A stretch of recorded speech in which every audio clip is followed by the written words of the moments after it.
Hope you guys have been having a good time. Yeah. Woo woo. In Disney Plus's original film, Out of My Mind, one preteen girl aims to smash the glass cage that others place her in. 12-year-old Melody Brooks is a quick-witted sixth grader with cerebral palsy who aspires to leave her routine special ed class for the more advanced sixth grade class down the hall. Without further ado, let me bring out director Amber Sealey. Whoop, whoop. And actor Luke Kirby.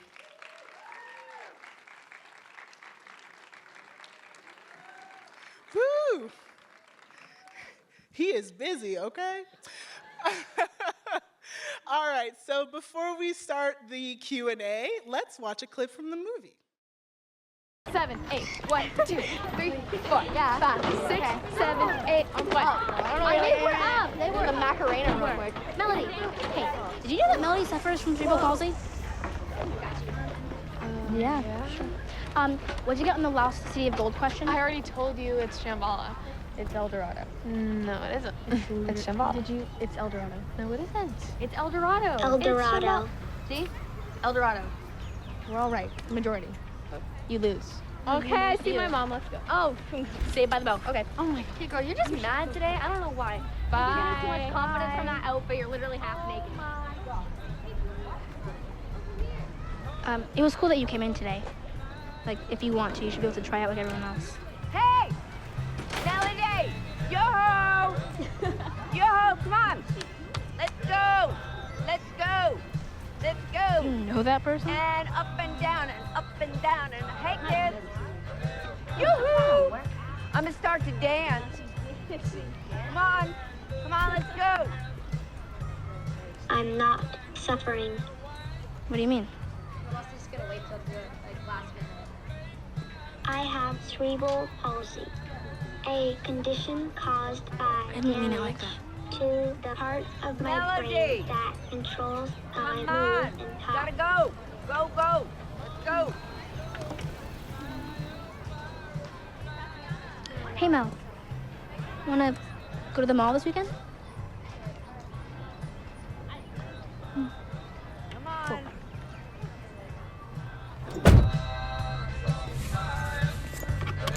I definitely made the whiz kids. Of course you did. You're a fighter. Amber, my question is to you. So in that clip, we see that the other girls are kind of undermining her ability a little bit, right? And they're trying to define her by her disability, kind of shooing her away, not really taking her serious. But as we can see, Melody is she likes the mall. She likes trivia. She also likes the TV show Friends, which if you see it, is a big part of this. What is something that you wanted audiences to get from, telling this story about like a well-rounded, person? Well, it was just that exactly, that she is a well-rounded person. She's not defined by her disability. She has a sense of humor and intelligence and hopes and dreams and fears and anxieties just like anybody else does. That was really the most important thing to me. Yeah. And Luke, so how do you know Amber? And how did you, what led you to saying You're going to yes? tell that story. Okay. Might have to do with Ted Bundy, who knows? Yes, Amber and I made a movie prior to this called No Man of God. I played Ted Bundy. Elijah Wood played Bill Hagmar, who worked at the FBI. And it's a great film, and I didn't know it was going to be a great film, so I said no to Amber when we met. But I don't accept no. But I met Amber years ago, and we had a really amazing time making that film. And then I don't know if you came to me or if I asked you if I could work with you again. I think we just, after making No Man of God, we just really had a good creative kinship and knew we wanted to work together many other times. And so when it came to this, I was like, well, I feel so bad making him be Ted Bundy, which he resisted. So now I'm going to make him be this wonderful best father of the year to kind of balance it out. So Sounds great. Now, Phoebe-Rae Taylor, who is in the audience over here, who plays All right. Melody Brooks, right over there. Clap it up. Woo woo. How did you go about casting Phoebe? How did that process go? And did you work with the book's author, Sharon M. Draper, to help facilitate what you were looking for? Well, so let me just start by saying that about 30% of the American public identifies as having a disability. But in Hollywood, people with disabilities don't often see themselves represented up on screen. They don't see themselves behind the camera. And so I think historically, Hollywood has not been a very welcoming place for people who identify as having a disability. So for myself and the producers, it was always very important that we cast authentically, meaning somebody who had lived experience with cerebral palsy. And not a lot of agencies and managers have, again, people with disabilities. So we had to really open up the search. So we had really wonderful casting directors in New York, Paul Schnee, and he would reach out to doctors' offices. We had wonderful CP consultants on the film, about 8 or 10 different people who had cerebral palsy, or still sorry, they're still alive, very well, have cerebral palsy or have children with cerebral palsy. So, you know, we just reached out to the cerebral palsy community, and luckily Phoebe, she had never acted before, but she had just signed on with an agency in England where she lives, and so we actually did get her kind of in the normal way of going through an agency, but we also saw amazing, you know, auditions from people around the world. I wanted to know, clap it up. I wanted to know, something that is really, really cool about this film is that you have Jennifer Aniston as Melody's inner voice. And like I mentioned earlier, she's obsessed with the TV show Friends, so it kind of makes sense, but how did you pull it off? So that came from our own Phoebe-Rae Taylor sitting over there. When I was, you know, doing the casting process, I was Zooming with her because I couldn't fly back and forth to London. So we would Zoom, and in her bedroom, behind her, there was this purple door with the yellow frame. And I said, do you really like Friends? And she was like, oh my God, yes, I love Friends so much. My name is Phoebe, from Lisa Kudrow's character. And so in that process, while I was casting, we were also doing development and work on the script. And so Daniel Stiepelman and I, we were talking about, you know, we talked about so many different, who would this voice be? Who would she, this girl, this 12-year-old girl, find? And it was important to me that it was something that she would have seen out in the world, you know, that heard an advertisement or seen on television. So we thought about like Dolly Parton and Oprah Winfrey and all these things. And then when we found out that Phoebe had this obsession with Jennifer Aniston and Friends in real life, I was like, well, if Phoebe has that, then Melody can have that. And I was like, well, there's 6 friends. We'll start with, you know, our top pick, which was Jen. And if she says no, we'll go through the rest of them. And but Jen, Jen very, very happily said yes right away. And so, yeah. It's amazing. Another stylized choice that I really liked is Melody has a lot of facial expressions to express sarcasm, anger, happiness, but then you also intercut these word blocks in there. Can you kind of talk about this stylization and how you guys worked together to create this authentic experience with someone with this disability?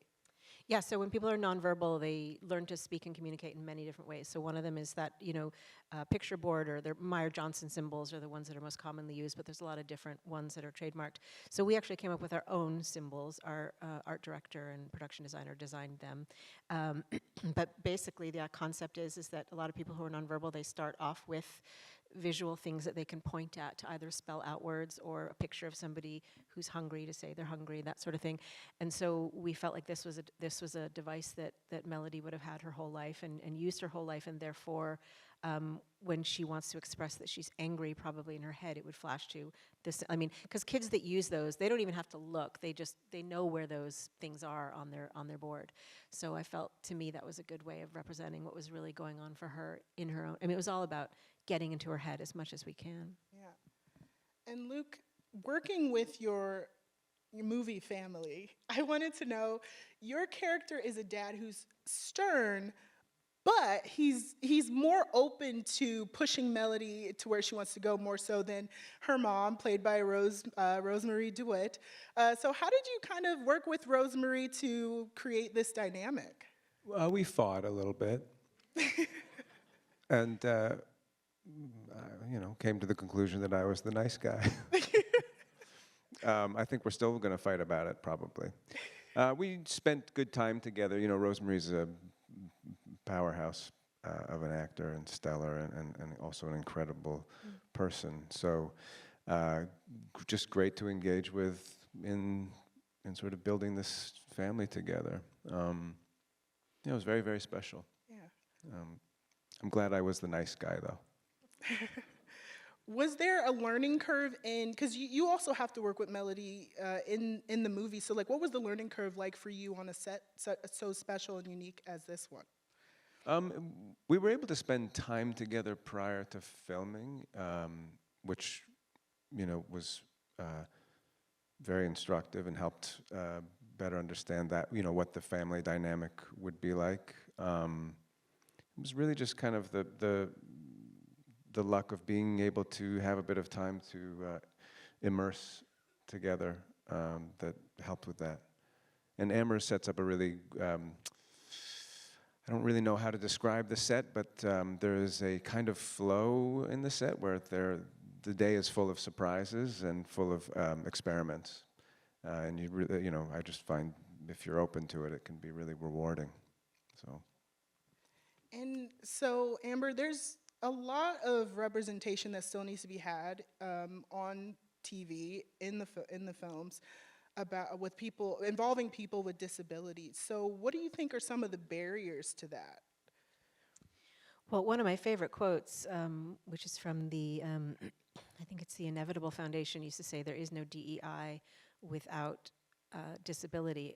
Of course, now we're in a phase of there is no DEI either anymore, so we're really kind of in trouble. We're going to have to work extra hard to improve things. But I think people always ask, how can we sort of make other people comfortable with disability, and part of it is just normalize it. I mean, one thing that I loved in learning when I was researching the film was the concept of it's presumed competence. I had Dr. Catherine Ray say it in the film. It's just when you see somebody whose body moves differently from yours or who communicates differently from you, maybe doesn't speak with their mouth or with words, presume that they're a competent human being. Presume that they have a personality and an inner life, and that was just life-changing for me when I learned that. But I also think, the more that we expand the concept of disability and don't think of it only as visible disability, but also invisible disabilities, neurodiversities, and the more we speak out about our own differences and challenges, whether that be you wear glasses or, I think we take the stigma out of disability and neurodiversity. I mean, I think the younger generation now, it's amazing to me, kids with neurodiversities see that, and disabilities see that as a superpower now. Whereas when I was a kid, if you got any sort of diagnosis, physically, mentally, in terms of how you learned anything, it was like a death sentence. And that's just simply not true. Just because your brain works differently or your body works differently does not mean that you can't do anything that anybody else can. So. Amen. Okay. What do you want audiences to take away from this film, and what do you want your peers to consider? You want to start with that? Sure. I think this is a beautiful film. I think it touches on what it is to be in a family and to have a fight, and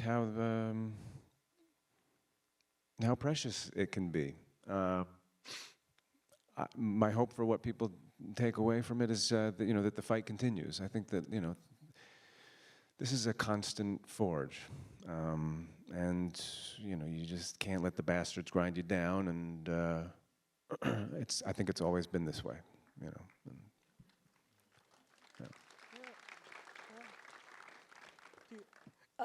yeah.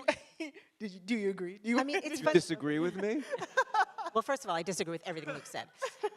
No, I agree with everything he says always. I've made 6 films, and this is the first film where I feel like I want everybody to see it, even if they don't love the style of film, it's not their genre, their tone, or whatever.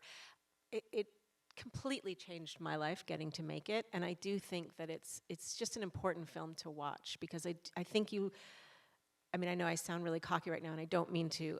I just think that you learn something about others that is important, you know? And so I hope it generates conversation. I mean, my favorite audiences are kids who, when they ask questions, they ask like, there's a kid in my class who has cerebral palsy, like, what do I do? How do I go up to them? And I'm proud of that kid for asking that question, you know, and my response is, go say hi, you know? So I hope it makes more people say hi to other people who are different from them. And one of my last questions is, your daughter is here in the audience. She is, and she's the voice of the Medi-talker in the movie. Oh, look at that. And I have to say, it started out just because she was right there, and when we were in post, I was like, here, just say this into my iPhone. And then it just ended up being, I was like, well, let's just use it. We have it. So the iPhone microphone is very good. You can. I wanted to ask you very quickly, has this movie kind of changed the way, did you learn anything about parenting in the way of making this movie, or did it kind of just reinforce what you've already been doing? Yeah. Do you want to do this one? Amber. Sorry, Luke is not a parent, so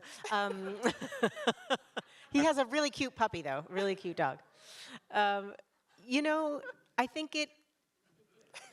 Well, I'll say this is a kind of roundabout way of saying, one of the best books that I read when I was researching was Demystifying Disability by Emily Ladau. I highly recommend that book. It's very easy.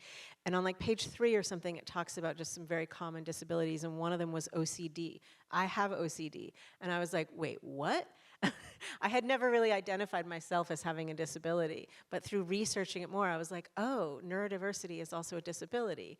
And so my whole family is kind of neurodiverse. So that was a really beautiful, not just as a parent, but as like a whole family. It was really kind of understanding how our brains just work differently and how they are superpowers. I mean, I really maintain that part of why I'm good at my job is because of my OCD.